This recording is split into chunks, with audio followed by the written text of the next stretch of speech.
Good day, everyone. Today we are going to discuss our next topic, which is nuclear chemistry.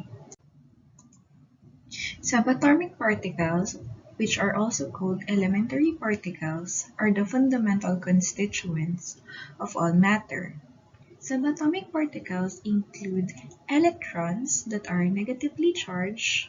They are almost massless particles that nevertheless account for most of the size of the atom, and they include heavier building blocks of the same but very dense nucleus of the atom, the positively charged protons, and electrically neutral neutrons.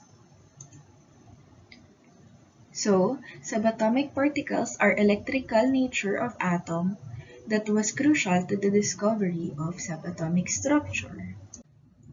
Here is the atomic composition of an atom. First, we have the proton. They are positively charged, and here's the mass. Here, next is the electrons, and they are negatively charged. As I have said earlier, na sila yung may composed almost lahat or kabuuan ng isang atom. So, as you can see naman, malaki yung cloud ng electron. And then, we also have neutrons, yung neutral or walang charge at all. So, makikita niyo yung difference here na yung nucleus that consists of protons and neutrons, and then makikita niyo naman kung gaano kalaki yung electrons. So, atoms are known to be neutral. So, the number of protons and electrons must be equal. So, the atomic mass is equals to the numbers of protons plus neutrons. And the number of neutrons are determined from the atomic mass.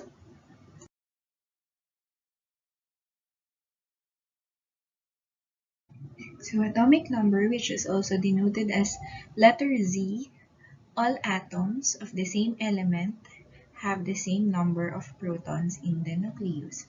So, there we can say na yung number of protons is equals to the atomic number.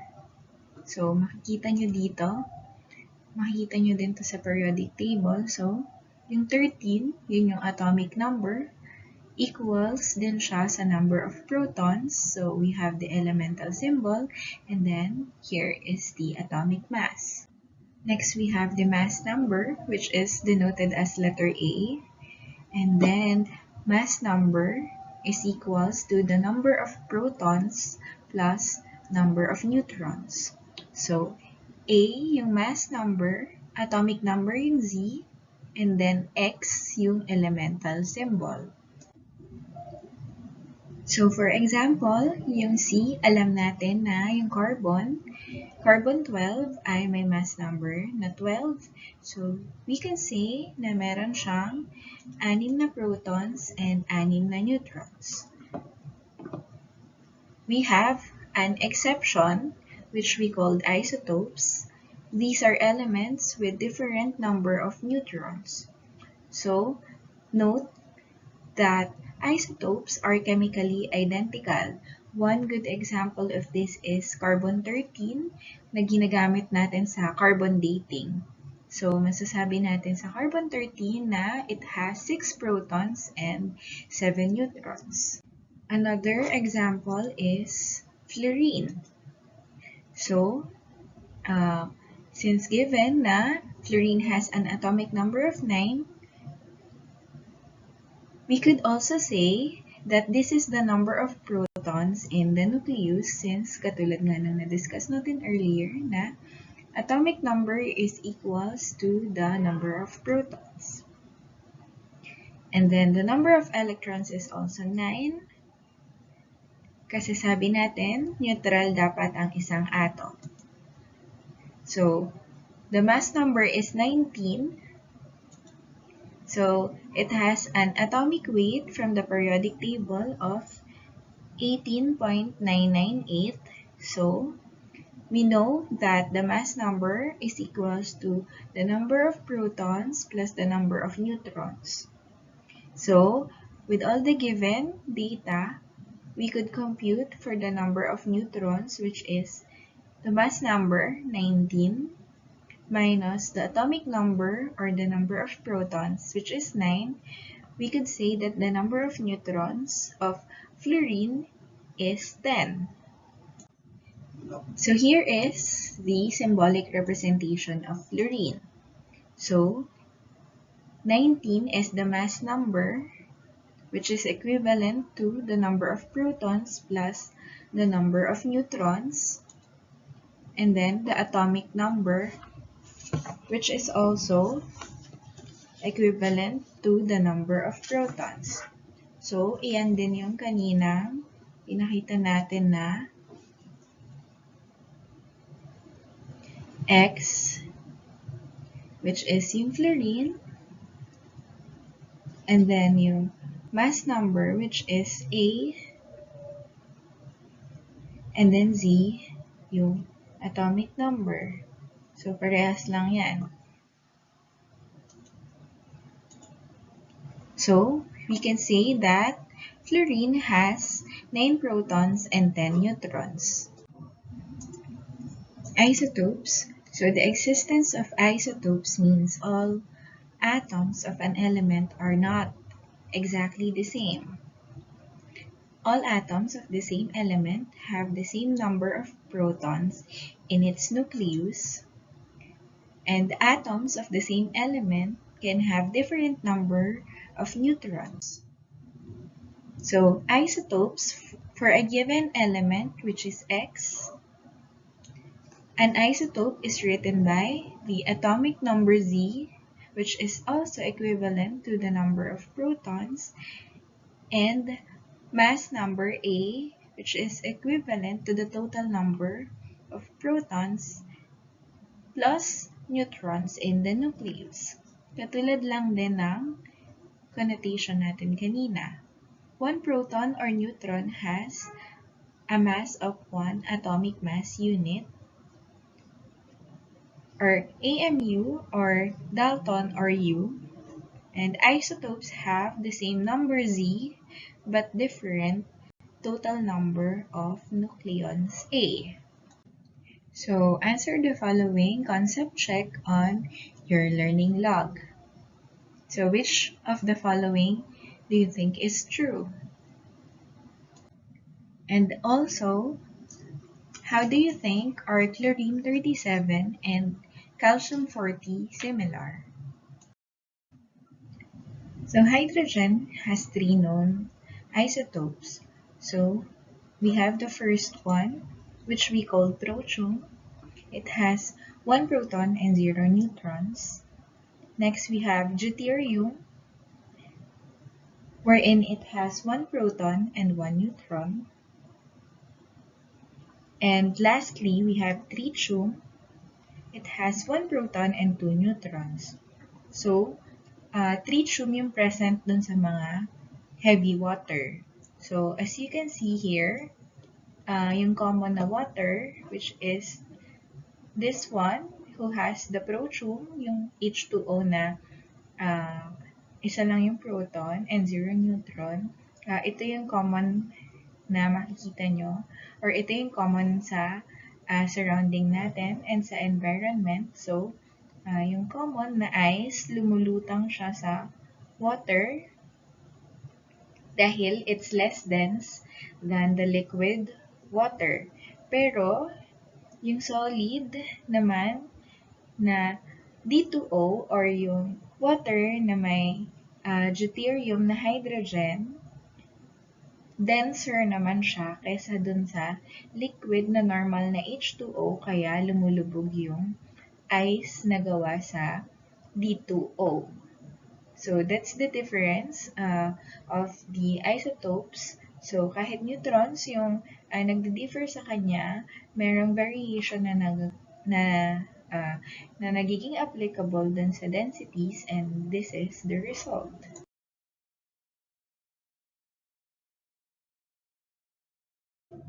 So, So nuclear reactions. In the nuclear equation for alpha decay, the mass number of the new nucleus decreases by 4 and its atomic number increases by 2. Katulad nitong example dito. So, in this lesson, you will learn to write a balanced nuclear equation showing mass numbers and atomic numbers for radioactive decay. So in a process called radioactive decay, the nucleus breaks down by emitting radiation katulad nung nasa picture dun sa previous slide, and the process is represented by a nuclear reaction in which the mass number and atomic number may change. Then the sum of the mass and the sum of atomic numbers are equals for the reactants and products. So, in balancing nuclear equation, katulad ng example dito, californium-251, nag-decay siya into curium-247 plus helium-4. So, 247 plus 4 is equals to 251. And then, yung atomic number sum din is 98 naman. So, 96 plus 2 is equals to 98. So, this is our balanced nuclear equation or reaction. So, alpha decay occurs when a radioactive nucleus emits an alpha particle here, forming new nucleus with a mass number that is decreased by 4. So, from uranium, naging thorium, uranium-238, thorium-234, and an atomic number that is decreased by 2 from 92 sa uranium, 90 na lang sa thorium. So, here's the balance reaction. So, here's the guide to completing a nuclear equation. First is to write the incomplete nuclear equation, and second is to determine the missing mass number, and then next, determine naman yung missing atomic number, and determine the symbol of the new nucleus, and then complete the nuclear equation. So here's an example and step-by-step process in balancing an alpha decay or alpha emission of americium-241. So the first step is write the incomplete nuclear equation, which is here, and then determine the missing mass number. So from 241, what is the missing mass number plus 4 here? So 241 minus 4 is 237. So 237 yung bagong mass number ng bagong nucleus. And then step 3 is determine the missing atomic number. So from 95, and then naging nadagdagan ng 2. So ima-minus mo siya kapag nilipat mo sa other side ng equation.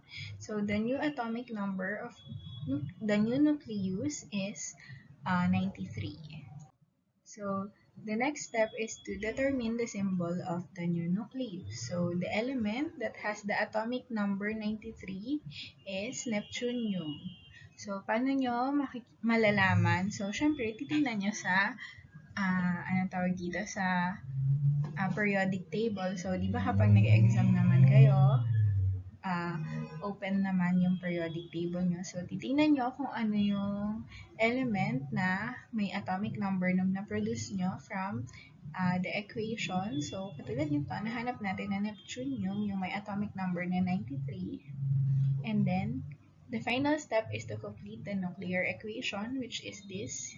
From americium-241, nagkaroon ng alpha decay. So, nakaproduce ka ng neptunium-237 plus helium. So that's the balance equation for the alpha emission or alpha decay of americium-241. So next type of nuclear reaction that we have is beta decay.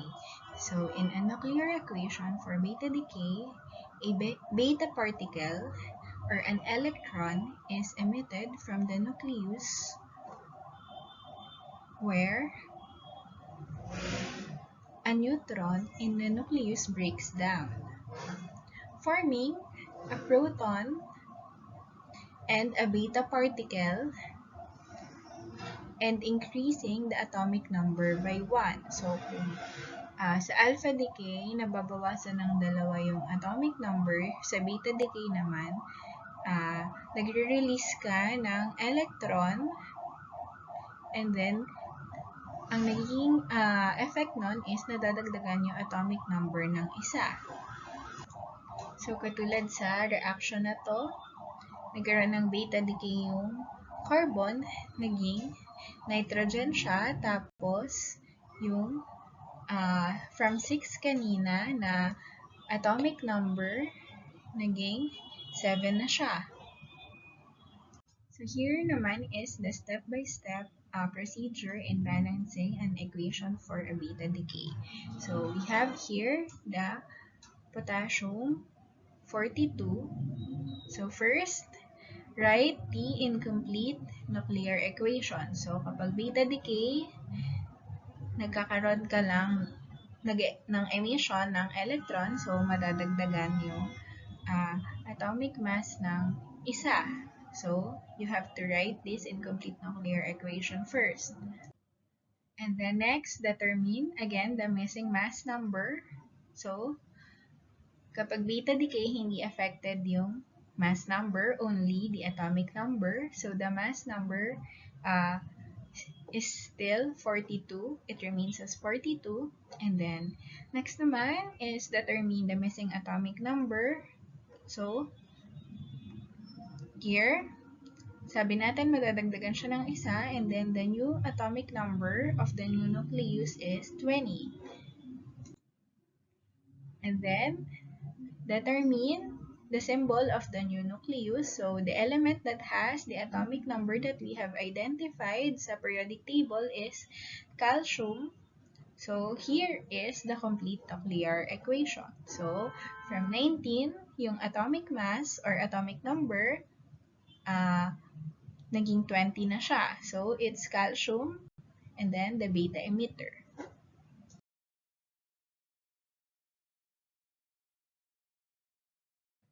So, here's another example of a beta decay problem. So, sa cobalt naman. So, first, write the incomplete nuclear equation. So, here, cobalt 60. And then first step is, again, determine the missing mass number. So, since it's a beta decay problem, the mass number is still the same, but the atomic number is madadagdagan ng isa. So, the new atomic number is 28. And then, determine the symbol of the new nucleus. And the element that has the atomic number of 28 is nickel, so you can write the complete nuclear equation. So the next nuclear reaction that we have is positron emission. So in positron emission, a proton is converted into neutron and a positron, like here in the equation. And the mass number of new nucleus is the same, but the atomic number decreases by 1. So, kabaligtaran ng beta decay wherein mass number is still the same pa rin naman for both of them, but yung atomic number, unlike sa beta decay, is nadadagdagan, dito naman is nababawasan ng 1. So, like here in the example, manganese 49. So, same pa rin yung mass number, pero nabawasan ng isa yung atomic number niya from 25 naging 24, and yung element na merong atomic number na 24 is yung chromium plus yung positron. And the last nuclear reaction that we have is gamma radiation. So in gamma radiation, energy is emitted from an unstable nucleus indicated by M following the mass number. Here, the mass number and an M, and the mass number and atomic number of the nucleus are the same. So, walang nagbago sa gamma radiation na equation. Nagkaroon ka lang ng M kapag sinusulat mo siya sa reaction.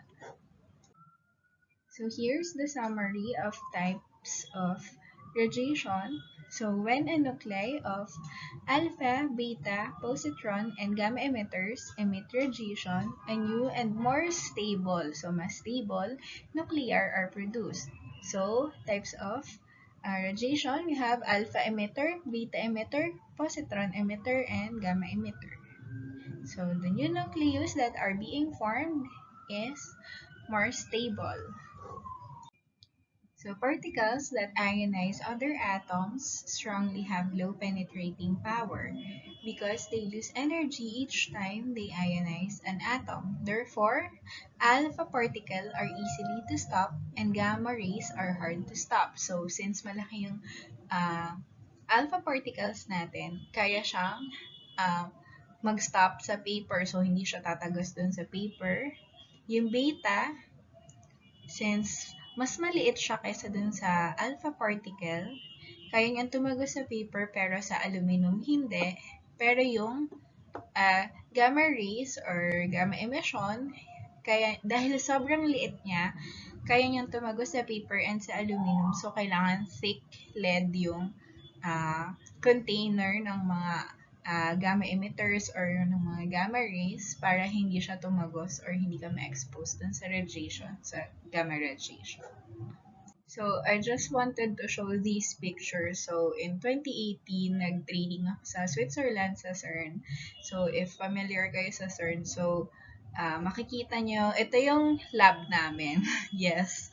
So, gumagawa kami ng antimatter and nag-expose kami ng mga elements. So, makikita nyo yung mga makakapal na concrete dyan. So, the reason why we have those concretes is para hindi tumagos yung radiation dyan and ma-minimize yung exposure ng mga tao. So, here's our research group. So, ito yung advisor ko. Her name is Juliana and here are my lab mates. So, this is Kimara from South Africa and this is George from Germany, I think. So, yeah. Yan yung experience ko sa mga in handling nuclear samples.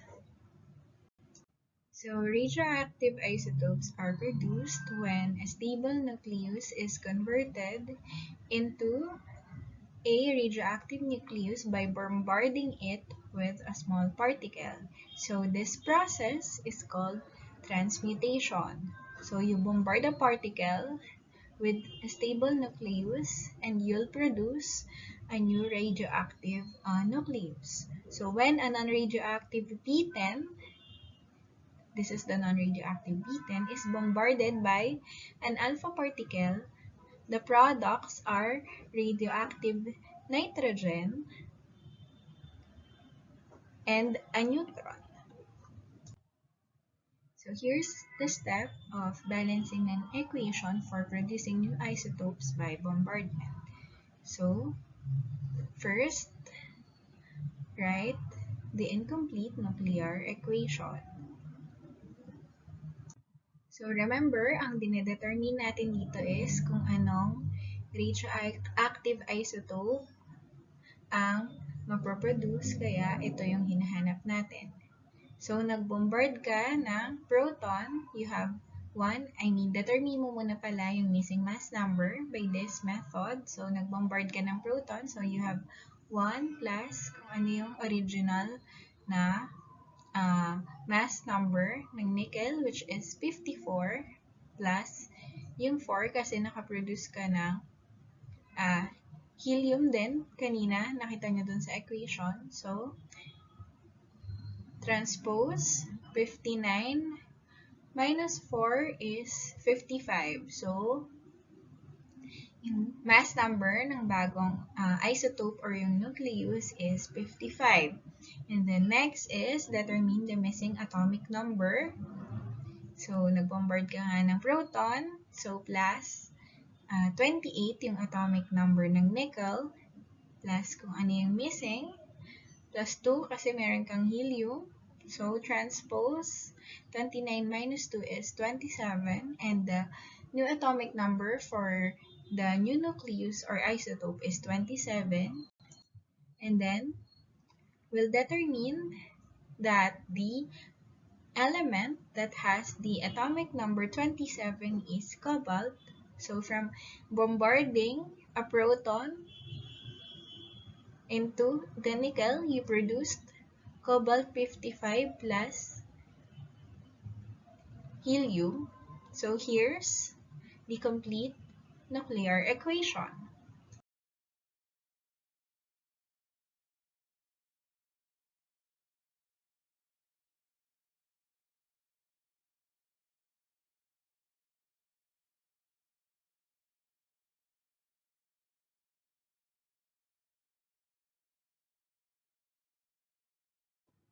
Okay, solve the following problems and write it on your learning logs.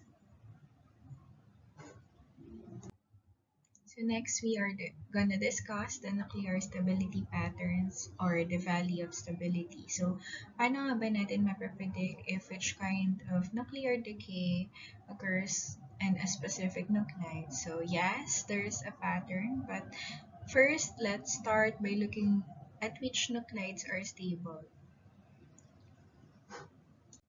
Then first make a plot of number of neutrons versus the number of protons for stable nuclides. So this defines the so-called valley of stability. In other words, it is also called the zone or belt of stability. So let's see what it looks like on the next slide. So this is what the valley of stability looks like. Pero alin nga ba dyan yung stable and yung unstable nuclei? So the stable nuclides lie in a very narrow band of neutron to proton ratio. The ratio of neutrons to protons in stable nuclides gradually increases as the number of protons in the nucleus increases. So light stable nuclides such as carbon-12 contains about the same number of neutron and proton. So, stable nuclide. So, nakikita nyo itong 1:1 neutron to proton ratio. So, yan.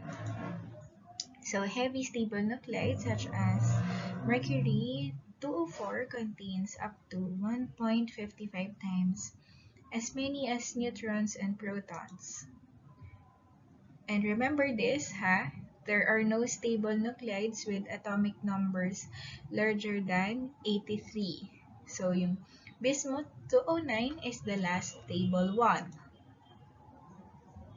So, the narrow band or the valley of stable nuclei is surrounded by sea of instability. So, ito nakikita nyo yung red, yun yung stable nuclides.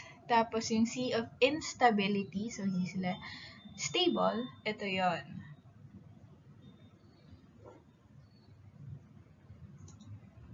So, nuclei that lie below the valley don't have enough neutrons and therefore neutron poor.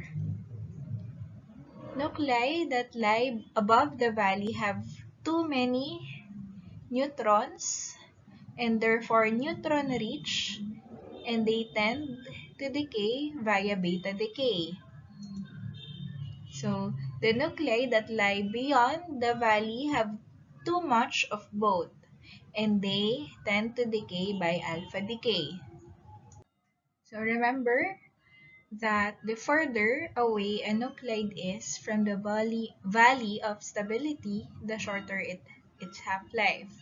So, the farther means it is less kinetically stable.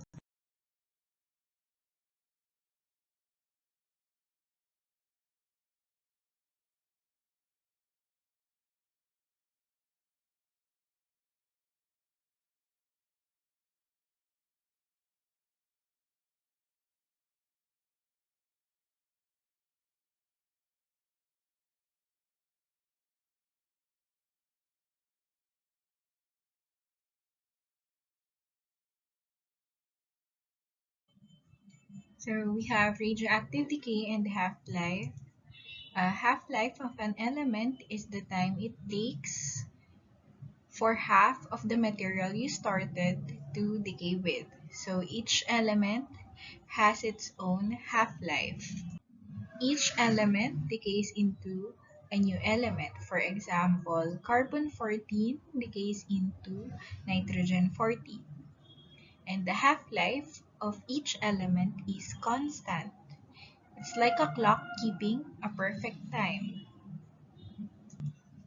Okay, now let's see how we can use half-life to determine the age of a rock, fossil, or an artifact. So this is how half-life works. So you can see the blue grids below. So imagine it represents a quantity of carbon-14.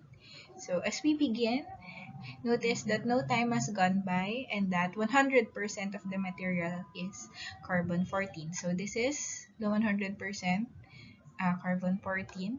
And each time you click, one half-life goes by and you can see red. So, nakatapos na yung isa niyang half-life, nangalahati na siya. So, kalahating carbon-14 na and kalahating nitrogen-14, which is yung red. So, after one half-life, makikita nyo na 50-50 na sila or 1:1 yung ratio. So, 50% carbon-14 and 50% nitrogen-14. So after one half-life, which is approximately 5,730 years, 50% of carbon-14 has decayed into nitrogen-14. And the ratio of carbon-14 to nitrogen-14 is 1:1.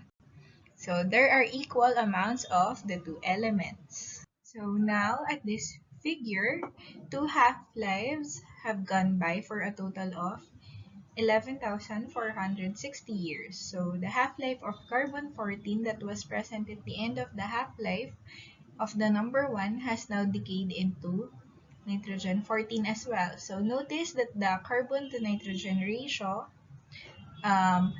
after two half-lives, 25% na lang yung carbon-14 and 75% na yung nitrogen-14. So the ratio is 1:3.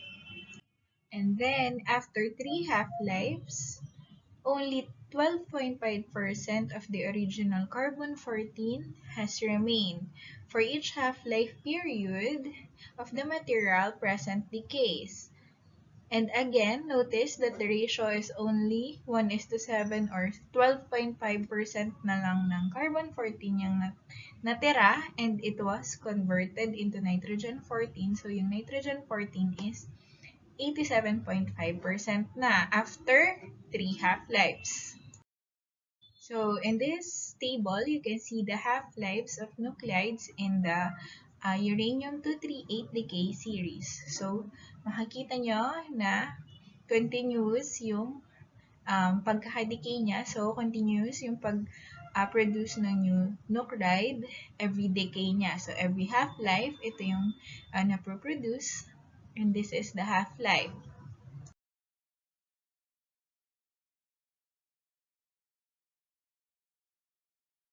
So this is another figure to demonstrate how half-life works. So this is the decay of 10 grams of sample of strontium-19 over time.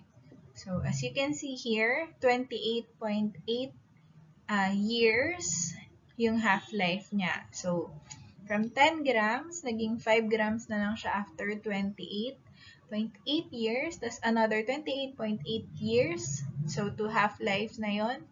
Kalahati nung 5 yung natira, which is 2.5. And then nangalahati na naman siya, 1.25 hanggang maubos na siya after 4 half-lives.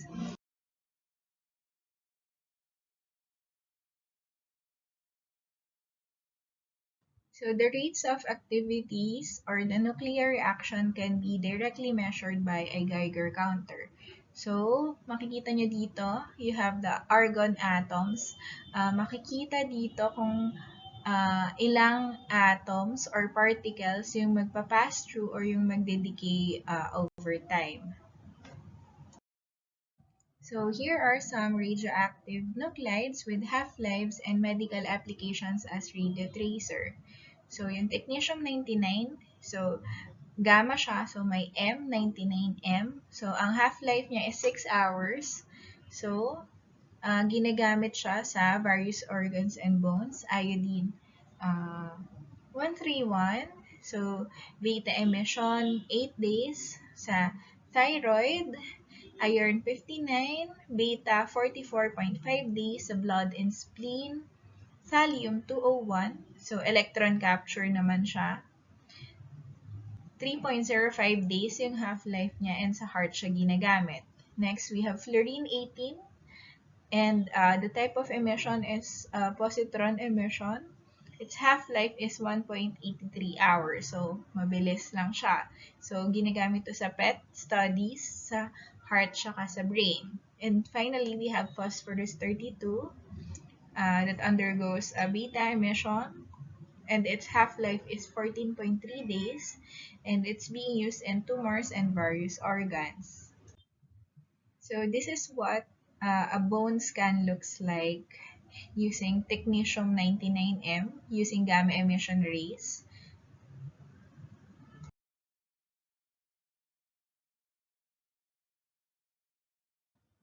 So, we have a thing called natural radioactivity. Hindi lahat ng nagde-decay is pinipilit siya na mag-decay or binobombard siya. Because certain nuclei decay naturally, which is called natural radioactivity. Katulad ng sa figure here, it shows the Sergi chart for uranium-238 decay series. So here you can see the original uranium-238 and then magdedecay siya after 4.47 times 10 to the 9 years, magiging thorium-234 siya. So, it's a chain reaction na tuloy-tuloy. So, yun yung makikita nyo. So, each decay is labeled by time called the half-life. Note that some are very long time, katulad ng uranium, billions of years, and some are extremely short, like minutes or seconds. This is related to the potential barrier through which the decay product has a tunnel. So, paano nga ba kinocompute yung half-life? Again, the half-life is the time for a number of radioactive nuclei to decrease into 1/2 of their original number, katulad ng dinemonstrate ko kanina. Because the number of decay is proportional to the number of atoms to decay, the minus sign indicates a loss. The number of remaining nuclei decreases exponentially. So, ito yung figure sa right. And in-explain ko na din to kanina. And the solution to the above question is found by rearranging the integration. So, here. And then, by deriving it, you'll come up from this simple equation to determine the half-life of the nuclei. So, half-life is equal to ln2 over the lambda. So, sinabi natin kanina na yung lambda is constant and kasi constant yung pagkakadecay niya. So, if you start with nuclei, which is n0 or n0, after one half-life, you will have n0 over 2 and another half-life, you will have n0 over 4, etc. So, the quantity 1 over lambda is called mean lifetime.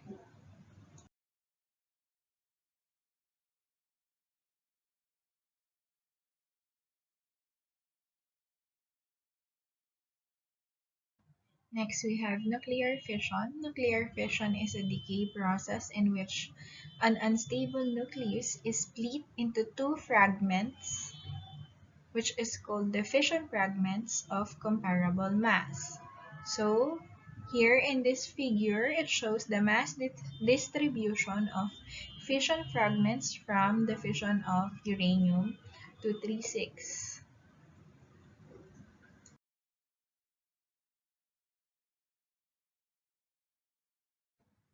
So the neutrons released by fission reaction can cause a chain reaction. Katulad nga ng pinakita ko kanina sa figure na yung uranium 235. Kapag nag-fission, mag-split into 2 uranium. Tapos, paulit-ulit siya hanggang maubos siya. So, yung nuclear fission is the concept behind kung paano gumagana yung nuclear reactors natin. So, a nuclear reactor is a system in which a controlled nuclear chain reaction is used to liberate energy. So, kanina, yung pinakita kong chain reaction, every time na nagaganap yun, may nakukuha tayong energy na pwede nating i-convert into electrical energy and other energy source. So here is the illustration on how nuclear power plant works.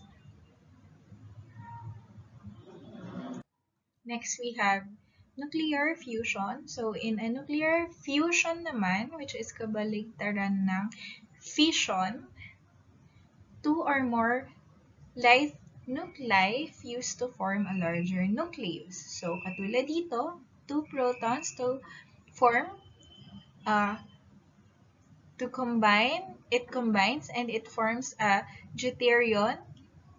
And then, upon fusion, it also produces a positron and an electron neutrino. And then, a third proton combines with deuterium, so ito yung deuterium, and nag-combine na naman siya, forming helium nucleus, and it emits gamma ray photon. So, the last reaction, two He or helium nuclei fuse, forming He4 nucleus, releasing two protons. So, that is how nuclear fusion works.